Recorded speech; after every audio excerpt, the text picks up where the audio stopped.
Hi, and welcome to Perspective. My name is Sherry Haller, and I'm delighted you're joining with us today as I wish to introduce to you an extraordinary man and mayor of East Hartford. He's an extraordinary civil servant, I guess you would say.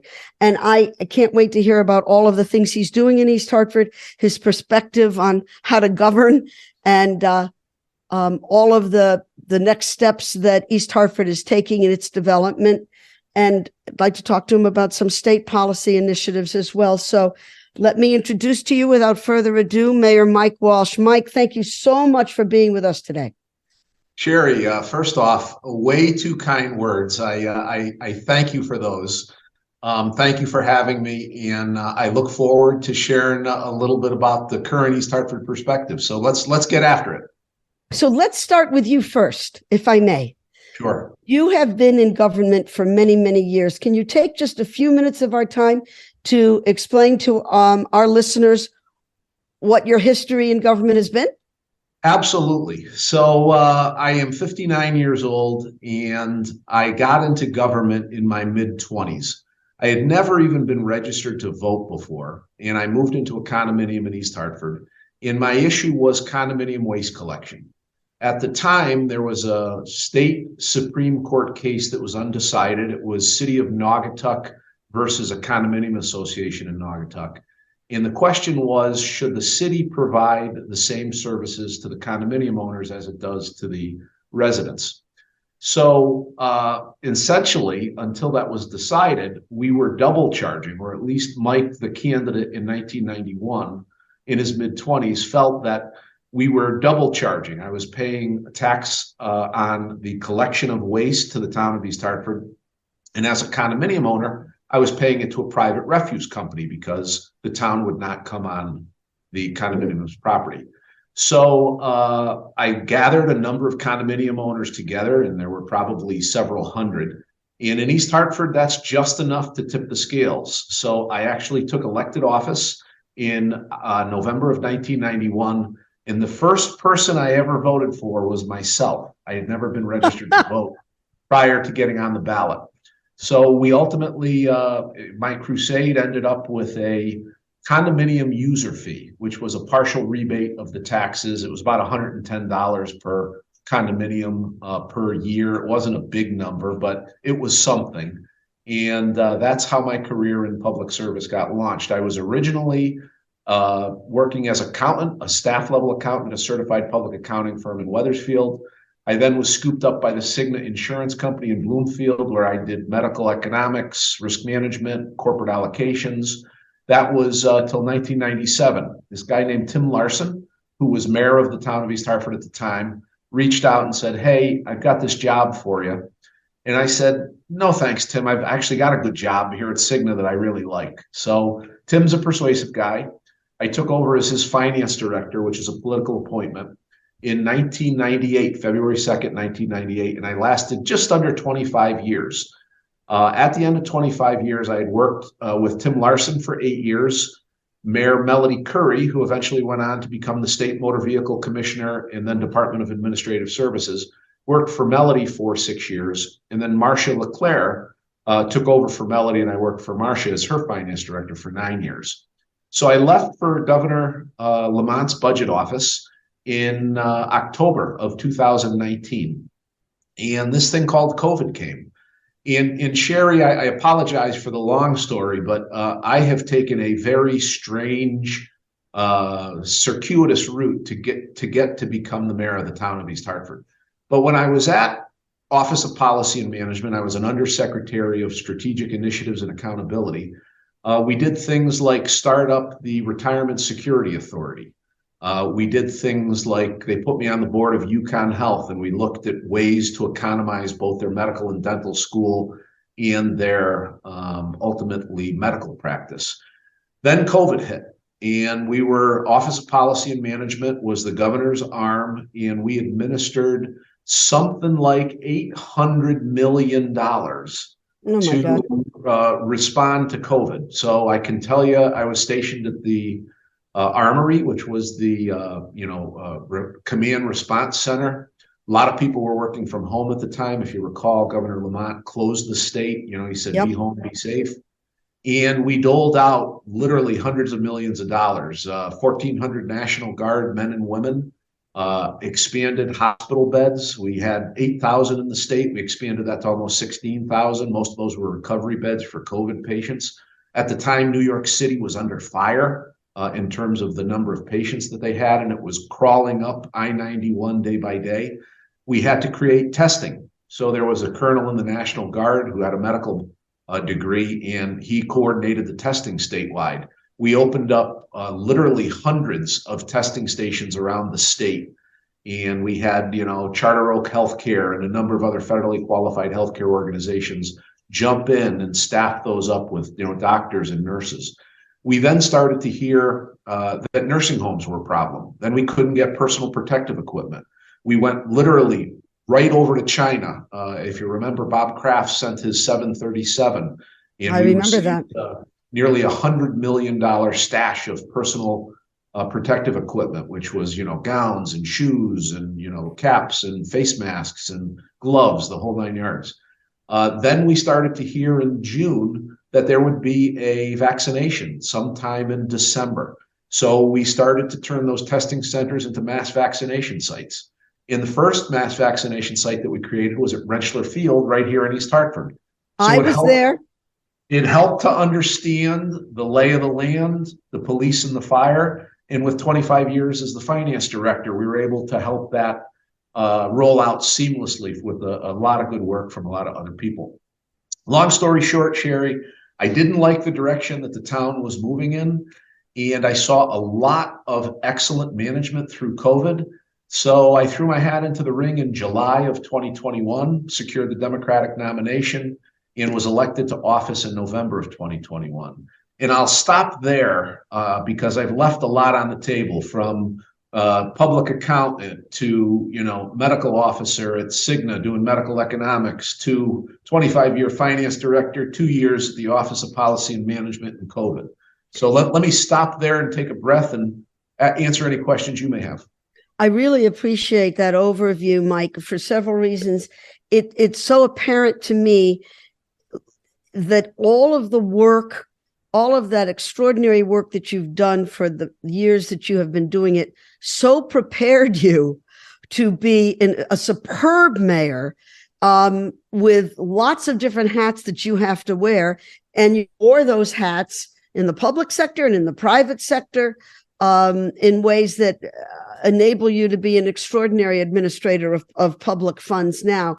So now we are in East Hartford, and you are the extraordinary mayor there. I just read with great interest, I think maybe 3 or 4 weeks ago, front page of the Hartford Courant, above the fold, as they say, this unbelievable development that you're creating by the river, and you're doing much more than that in East Hartford. I'm just so intrigued by your vision for a town the size of East Hartford, and I'd love you to share what's happening there. You can Google East Hartford Control Tower, and 2 versions will come up: 2022, which was 25 projects, but I'll focus, Sherry, on 2023, which is 20 projects. And here's the numbers that people need to remember: 8, 7, and 5. The control tower are 8 development projects that we need to focus our energies on, 7 infrastructure projects that we need to focus our energy on, and 5 programmatic things. And I'll give you a sample of each of those with a heavy emphasis on development. We sketched out, what do we need to do? Well, East Hartford hasn't had grand list growth in the better part of 30 years. Think about that.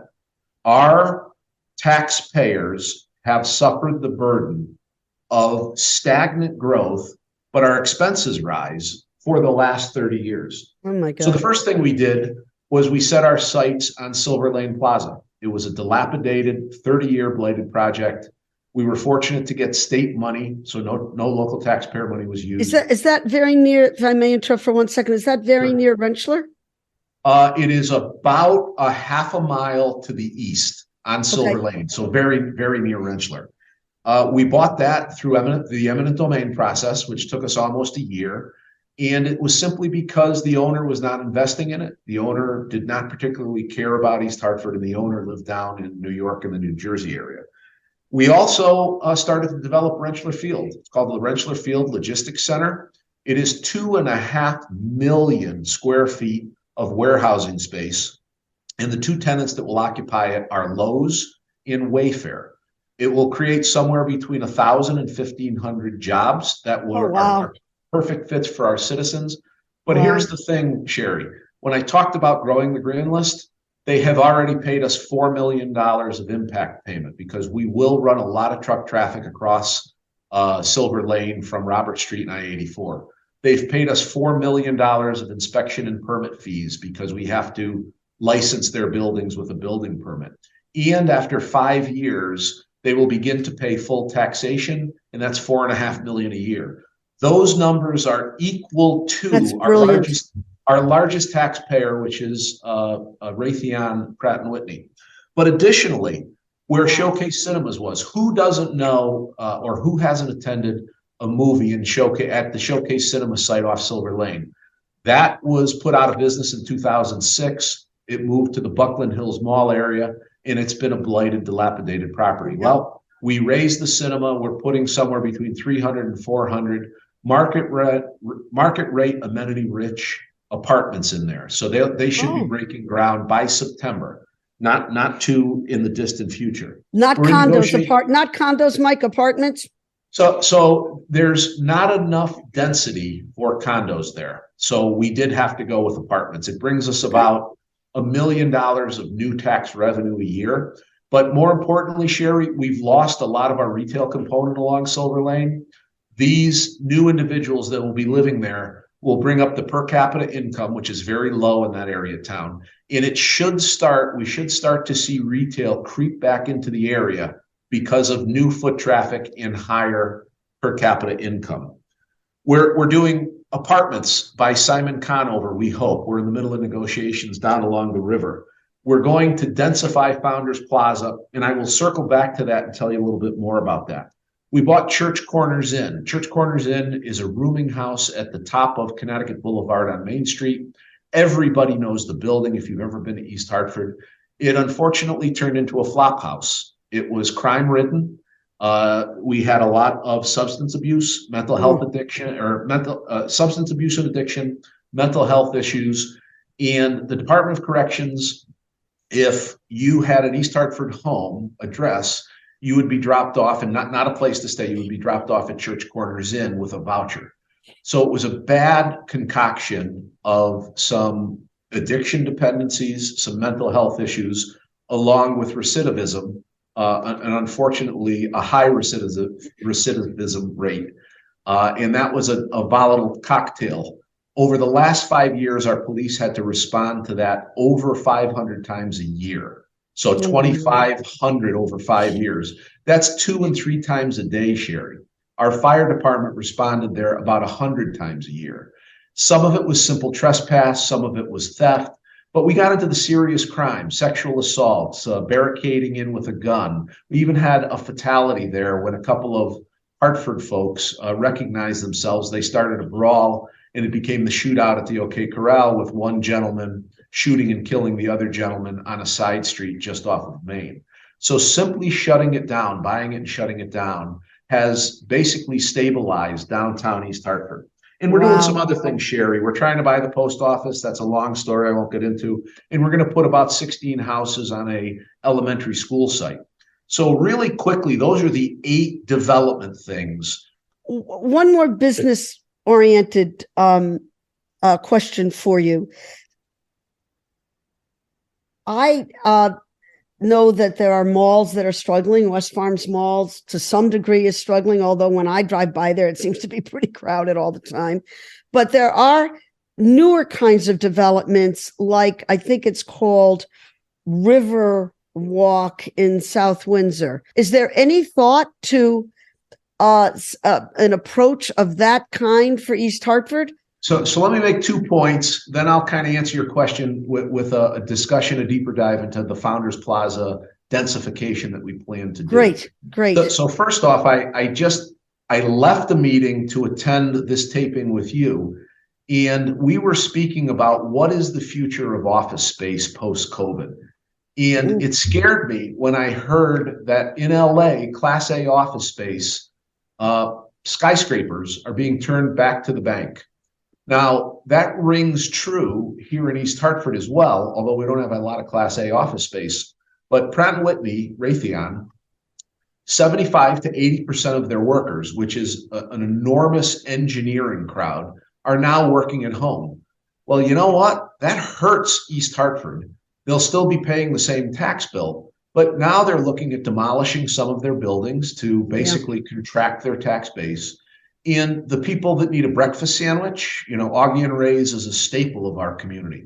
They're going to sell less breakfast sandwiches, less hot dogs and hamburgers and other sandwiches, because 75 to 80% are now at home. They're not coming in. So COVID has really scrambled the office market and the working at home in general. Now let's go to Founders Plaza for a second. So you will start to hear in the coming weeks that Founders Plaza, which hasn't had a new building on it really since about 1971, when that 20-story 111 Founders was built. And, if you go back to the original marketing material, this was supposed to be the beginning of a much larger development. Yes. Nothing really ever happened. And that was also hit very hard by COVID. So we're going to attempt, and again, if you looked at the 2023 control tower, you'll actually see a slide. This thing is going to be called Port East Side. And our goal is to attract people like Sherry Haller from West Hartford to bring them across the river. There should be, and again, all of this is subject to our ability to solve funding problems, but there should be a pedestrian bridge connecting Hartford and East Hartford right about where the town of East Hartford's boat launch is. That creates a 1.25 mile walking loop. And all of a sudden, all the attractions on the Hartford side, from the Trinity Soccer Stadium to Front Street to Coltsville to the Science Center to Riverfront Recaptures, on the river stadium, all available now to folks on the east side. But what we're going to build on the east side is we have some of the best available riverfront. We are going to demolish the parking garage at 111 Founders. We're going to demolish 99 Founders, and we're going to demolish 300 East River Drive, probably over the summer of 2023, maybe a little bit later, but that's our goal. That will allow complete redevelopment of East Hartford's riverfront. We hope to have office space, perhaps a medical office building, entertainment, retail, in 200 to 300, I'll say, luxury apartments that overlook the river. But here's the thing, Sherry. That's so exciting, Mike. It's all going to be connected with an elevated greenway. That's going to be a very large number, which the town of East Hartford will finance using special taxation. I'll draw on my 25 years of municipal finance to try to get this done without, we need the development, but we also don't need to hurt the existing taxpayers to pay for this development. So we'll create a special taxing district, or we'll add on a specific district levy, something like that.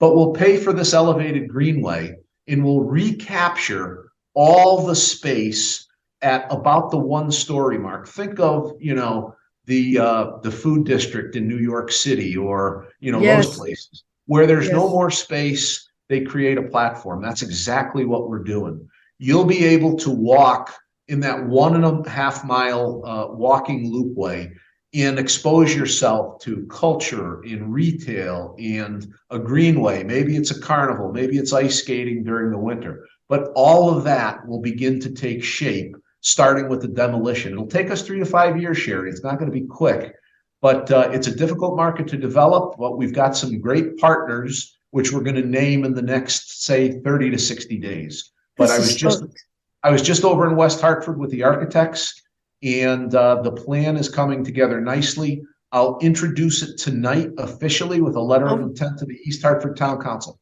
I just can't wait to watch this all unfold, Mike. And I don't know any other leader who's been able to do so much and so creatively, so quickly. It's a sight. But Sherry, let me interrupt you there. One, thank you for noticing. That has just a little to do with Mike Walsh, and it has everything to do with the people that are getting it done. You remember early on, I said, The guy who drives the mower knows how to cut the lawn. He doesn't need my oversight. The fire department knows how to put the fires out. The police chief and the police department know how to catch the bad guys. So we've taken the supervisors and we've empowered them. So if you hire good people, if you tell them where we need to get to, and then you get out of their way, they'll get you there. And that's what the supervisors, the rank and file employees, and the directors are doing in East Hartford. They understand what we're trying to accomplish via the control tower. And again, that's on the town's website, or you can Google it. They understand what the vision is. They understand how to move the town forward. And a shout out to our legislative delegation as well. If I didn't have the support of the state, Jason Rojas, Jeff Curry, Henry Jenga, Senator Saud Anwar, all the way to Lieutenant Governor Bisowitz and Governor Lamont, there'd be no way we could do this as fast as we're doing it. But the simple answer to your question is hire good people, tell them where you want to go, get out of their way. You had mentioned earlier some revisions, or I wouldn't even call them reforms, but expansions of some roles within the police department. You talked specifically about social workers, and I wondered if you might spend a few minutes describing what this new approach or expanded approach is. So we have added a social worker to the police department, and it certainly didn't originate here, but we're one of the few Connecticut towns who have launched our own program.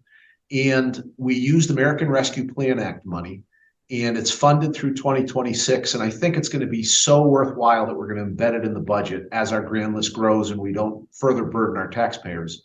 But not every police call requires a uniformed officer with a gun, a taser, and their outfit of equipment.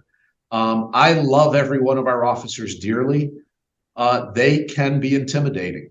And East Hartford is the first or the second fastest diversified community in about the last 30 years. We went from 20% minority, 80% white, to 80% people of color, 20% white in that 30-year time period.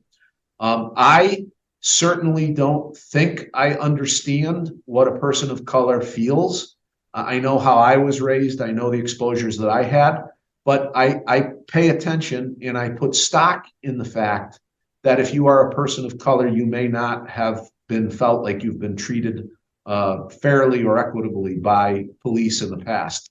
So we make an effort to understand, and Scott Sansom, our police chief, is exceptional at this. We understand the community we're policing. That's why adding a social worker is so important. We were able to analyze the calls. And there are frequent calls. It might be somebody with depression who calls 911 every day. It might be somebody who is bipolar and they're off their meds and they call. Once we understand that that individual is no longer a danger, we turn that individual over to the social worker. And they've linked them with the health department. So our police department is closely aligned in this new departmental reorganization, closely aligned with the health department. And the social worker at the police department will do the intake. Maybe it's a stay at the Institute of Living. Maybe it's following up to see that they have safe, stable housing. Maybe it's filling their prescriptions. Once the police social worker stabilizes that case, they then turn it over to our health department set of social workers, and we monitor that. If we can stabilize that individual, that community is safer, and our police can concentrate on the more, not that that isn't important, but on the more appropriate use of their time to combat crime and make East Hartford a safer place to live and work. It's a spectacular notion, and one that I hope gets replicated in other communities around the state.